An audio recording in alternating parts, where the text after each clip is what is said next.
സഹനത്തിന്റെ രക്ഷാകര സന്ദേശമാണ് ഇന്നത്തെ വചനങ്ങളിലൂടെ നാം ധ്യാനിക്കുക.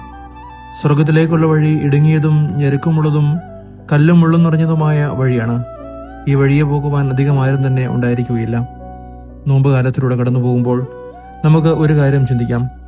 ലൗകികമായ ആനന്ദമാണോ ആത്മീയമായ എന്നേക്കും നിലനിൽക്കുന്ന അനശ്വരമായ ആനന്ദമാണോ നമുക്ക് വേണ്ടത് എന്ന്? ലൗകികമായ ആനന്ദമാണ് നാം ആഗ്രഹിക്കുന്നത് എങ്കിൽ തിന്മ നിറഞ്ഞ കുരിശുകളില്ലാത്ത ജീവിതം നമുക്ക് ലഭിക്കും.